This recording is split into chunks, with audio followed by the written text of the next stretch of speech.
Bye అమ్మ, కాలేజ్కి వెళ్తున్నాను. ఆ జుట్టుకు కొంచెం నూనె రాస్తాను రా, అస్సలు బాలేదు. ఒక పక్క కాలేజ్కి లేట్ అవుతుంటే నూనె రాస్తానంటావేంటమ్మా చిరాగ్గా? Much later. ఈరోజు చాలా నీరసంగా ఉంది, తల బద్దలైపోతుంది. అందుకే నూనె రాసుకొని వెళ్ళమనేది. వింటావా నా మాట? ఒక్క ముక్క కూడా బుర్రకి ఎక్కట్లేదు. అందుకే నూనె రాసుకొని వెళ్ళమని చెప్పాను. నా మాట అంటే ఎవరికీ లెక్కలేదు. ఏమైందే? షాప్ నుంచి వస్తుంటే ఎవరో ఒక అబ్బాయి నన్ను ఫాలో అవుతున్నాడమ్మా. అందుకే నూనె రాసుకోమని చెప్తాను. జుట్టుకు నూనె రాసుకుపోవడానికి అబ్బాయి నా వెంట పడడానికి సంబంధం ఏంటమ్మా? ఉంటదే, బొచ్చుకి నూనెకి ఉన్న సంబంధం నీకే తెలుసు. ఇప్పుడు నా మాట వినకపోతే రేపు పొద్దున్న మొగడింటికి వెళ్ళాక అమ్మను మించి దైవం ఉన్నదా, ఆత్మను మించి అద్దం ఉన్నదా? అమ్మ, షాప్కి వెళ్ళి ఏం తీసుకురావాలి? 1/2 కేజీ మినప్పప్పు, ధూప్ స్టిక్, ఒత్తుల ప్యాకెట్లు, 2 అగ్గిపెట్లు, ఇంకంతే. అవి తీసుకొచ్చే. ఇంకేమైనా ఉంటే ఇప్పుడే చెప్పమ్మా, మళ్ళీ 10 సార్లు తిరగలేను. నాకేమన్నా నీలా మతిమారి పడుకున్నావా 10 సార్లు చెప్పడానికి? ఇదిగో 10 రూపాయల పలుకులు కూడా తీసుకురాయమ్మా. శనగపిండి కూడా తీసుకొచ్చి అమ్మా.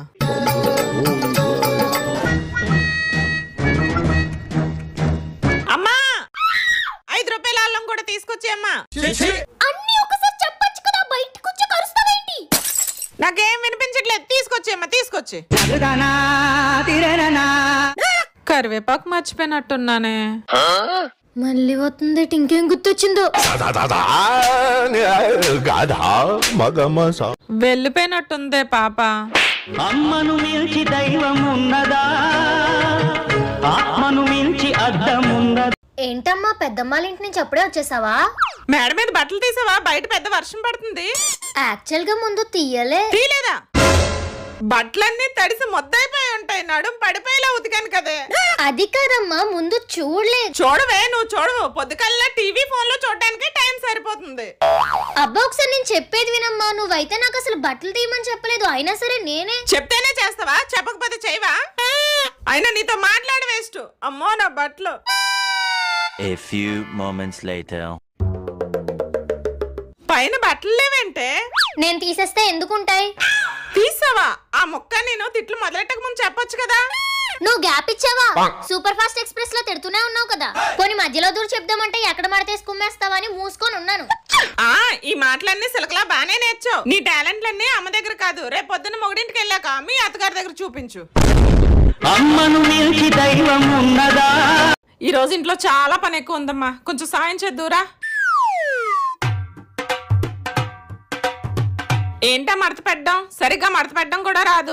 అమ్మా, నన్ను మడత పెట్టమన్నావు కదా, నేను చేస్తాను కదా. నువ్వు చేస్తే మళ్ళీ నాకు డబుల్ పనే. ఏంటే ఆ సగం సగం తొడ్డం?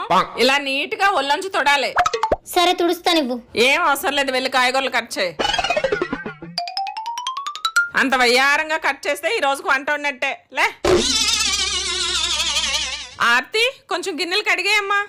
ఎందుకమ్మా, మళ్ళీ మధ్యలో దూరం నువ్వే చేసుకుంటావు, నేను చేయను. ఇంట్లో ఏ చిన్న సాయానికి పనికిరారు, అన్నీ నేనే చేసుకోవాలి. పేరుకే ఆడపిల్ల, ఏ పని చేయదు. ఏనాడా అచ్చున్నట్టున్నాను. అమ్మయ్య, వెళ్ళిపోతుంది. రేపు పొద్దున మొగడింటికి వెళ్ళాక అమ్మను మించి దైవం ఉన్నదా?